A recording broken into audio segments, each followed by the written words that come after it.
I'm Camille, Emily's dad, and this is Michelle, her mom. I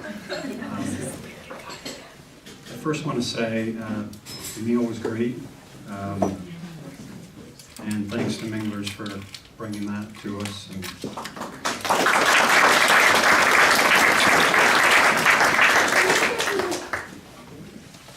And where do you begin?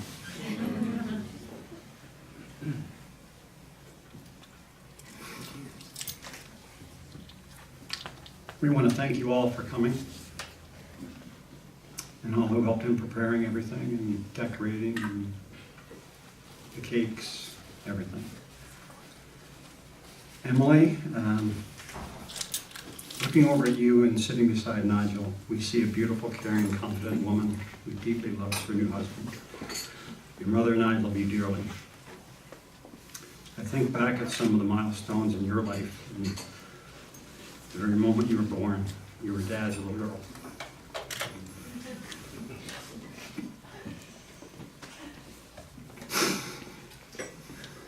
So, to experience your first words, your steps, your first bike ride, we loved you. Your first day in neonatal, in that incubator, looking so frail, to when you attained your black belt in judo. We saw you grow into the complete woman you are. After high school, God led you to school in the Dominican Republic. Then you went to Rio de Janeiro, not in the way you wanted to go with judo, but in another way. Not quite the purpose there, but you showed your compassion and caring for people while you were there, and continued on since then. As your friendship with Nigel grew, we could see the growth in your love for one another. Nigel, over the years, you continually showed us that you cared for her, and we watched you both fall in love with each other. To get to know you and know that you loved Emily and she loved you. Then Emily and her mother warned me that you wanted to ask us formally for her hand in marriage. Looking on that, back on that day, it was special to us as it was to you, and it meant a lot. I'm not sure who was more nervous, you or I. Nigel, Michelle and I are proud of you. We love you as our son. You and Emily complement each other so well, and we love having both of you and looking forward to watching your lives progress to wherever God wants to put you.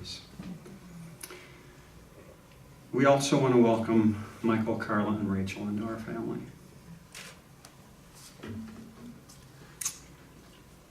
As we all gather today to help you celebrate your special day, we want you both to know how happy and proud we are of both of you and what you did and will achieve. We love you, and we wish everybody to salute Mrs. Nigel and Mr. and Mrs. Nigel Butterfield. Thank you.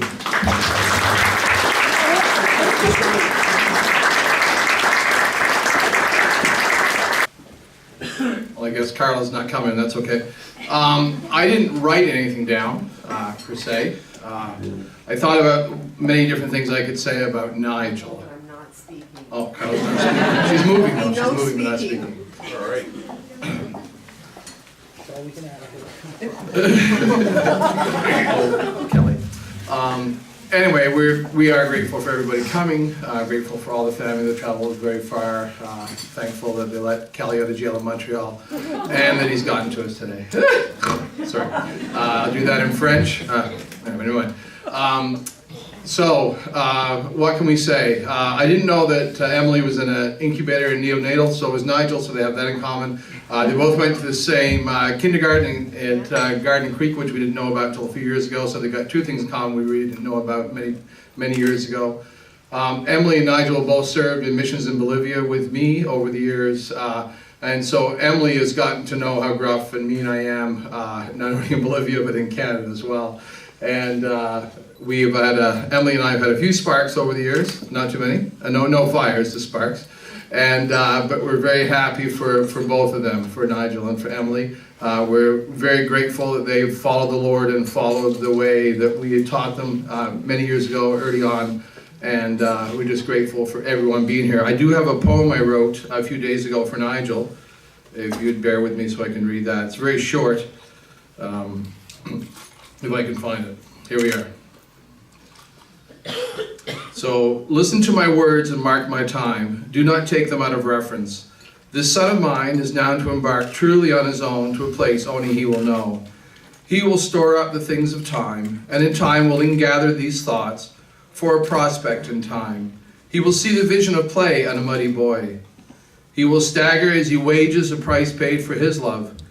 He will look back and see and believe that his love, now his, was once ours. He too will give it freely and know the cost, but true love has no price, just the heart. And we love you both.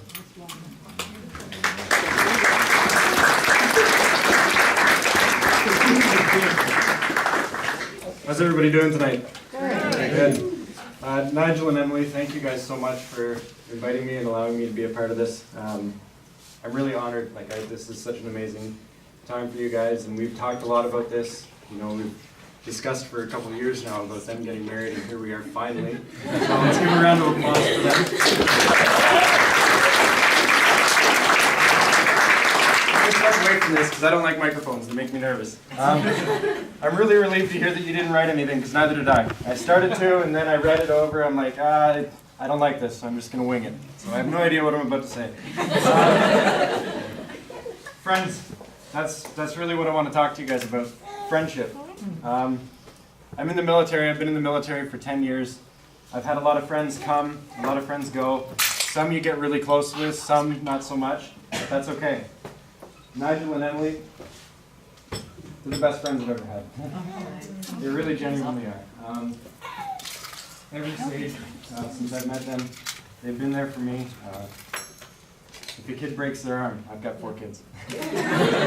If a kid breaks their arm, guess who's there to watch the kids so we can go support them at the hospital? If we need to do anything, they're there. They have always been there for my family. I have a teenage boy that Nigel has gotten really close with. He's helped me mentor him and help develop him into the man he is becoming today. That really means a lot. True friends. They're the ones that show up and say, we can only stay for 10 minutes, and next thing you know, it's 3 a.m. You're exhausted, you're dead tired, and your belly's hurt from all the laughter, and you have no idea what you've even been laughing about. I'd like to make a toast to 2 of the most genuine, kind-hearted people and friends I've ever met, Mr. and Mrs. Butterfield. Cheers. Cheers.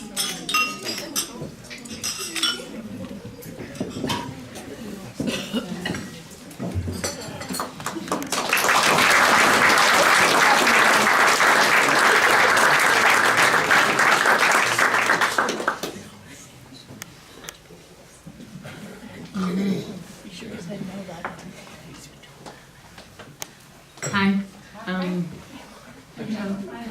I did write things down. This is very loud. I did write things down, and I asked Emily if I could get makeup on the napkin, so we'll see how this goes. For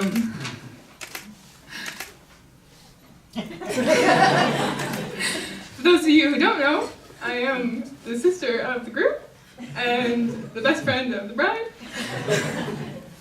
So this is happy, and then it's happy, so it's happy on all ends. Even though I'm crying, they're good tears. Emily Green and Nigel Butterfield. I promise you I'm happy.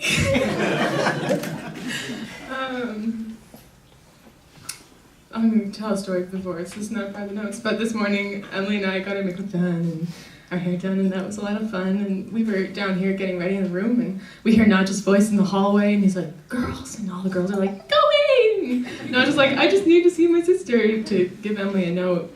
And I walk out, and I see him all smart and handsome, and I just like bawled, just like tears all over his getup, and I was like, I'm sorry. Anyways. So Nigel and Emily Green, that story was just for me to calm myself down, not for you guys really.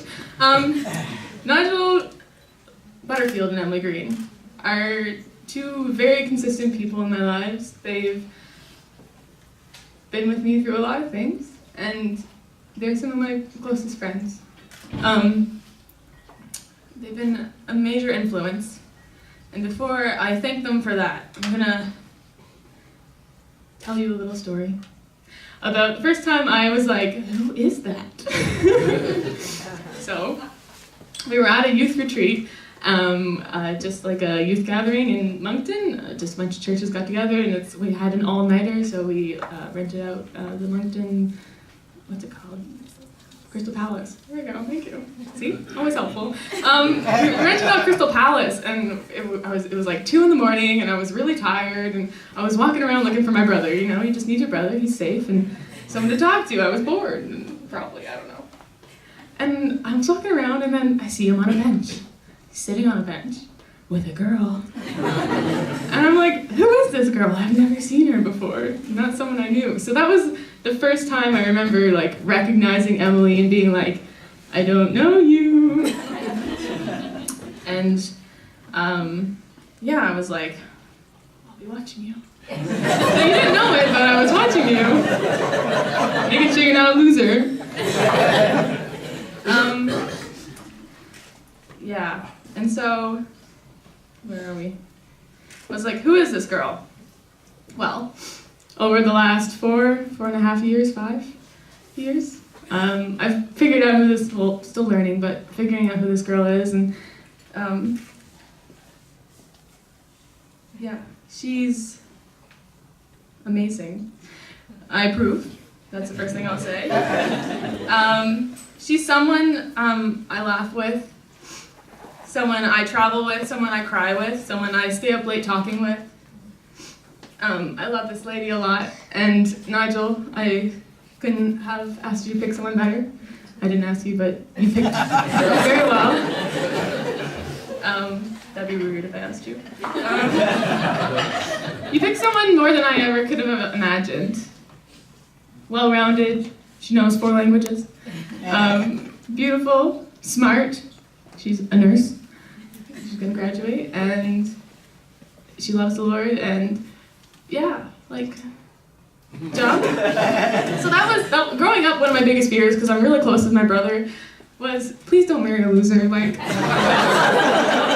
it's gonna suck if you marry a loser. So, if we're close, and if she's a loser, we might not be close, and that would suck for me, because then I would lose that relationship, maybe. So, stamp of approval, not a loser. Emily, thank you for being kind. Thank you for being crazy with me. Thank you for showing me what it looks like to be a woman who can love God. Thank you for being a strong woman and helping me through things and being tough with me and being soft with me and just walking through things in life with me. Thank you for not being a loser.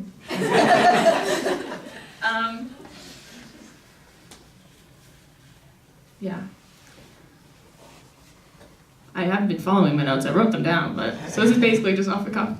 Nigel, so thank you for being my brother. Thank you for being a kind brother who loves me when I'm grumpy in the morning and jumping on me at Christmas times to wake me up for presents. And thank you for being wise and showing me how to love people well and being strong, but also being kind to the hard people.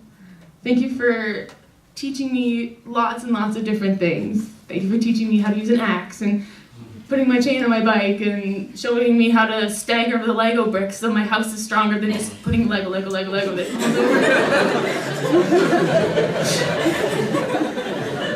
would have very weak Lego houses if it wasn't for you.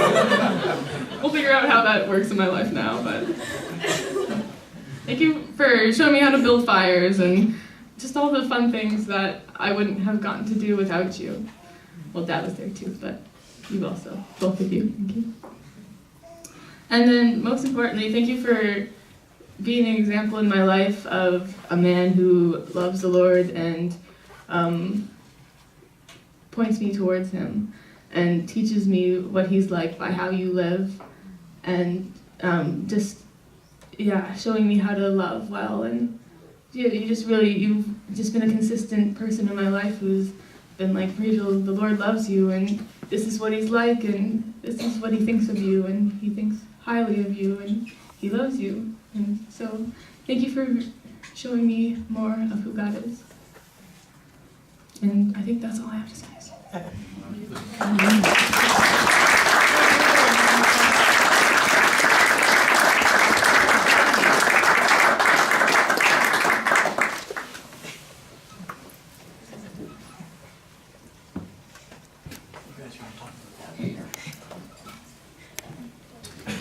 So it's been my privilege to have had the opportunity to spend a lot of time with Nigel ever since he was born.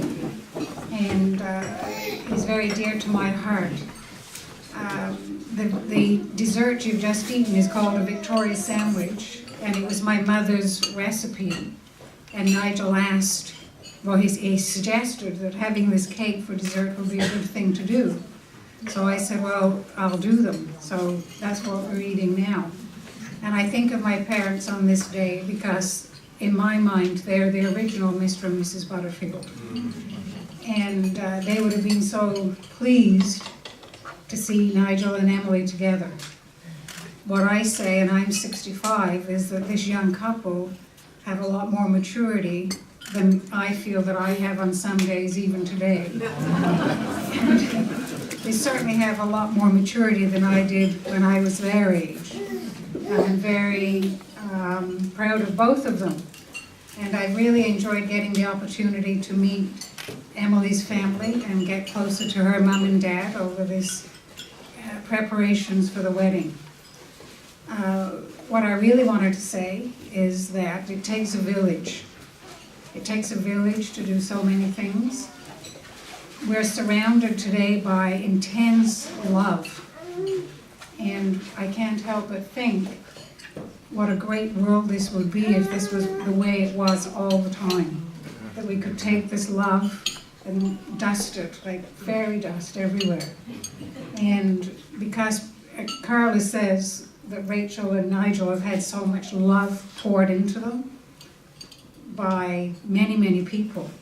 And I have met many of the people who have done the same thing for Emily. And it's my privilege to be a part of Nigel's life and now Emily's life. And my wish for all of us is that we could spread this love around the world and take care of all the problems that we have by spreading the love. So thank you very much for listening to me. I hope you liked my mother's dessert. I know she's looking down on us saying, yay, Nigel.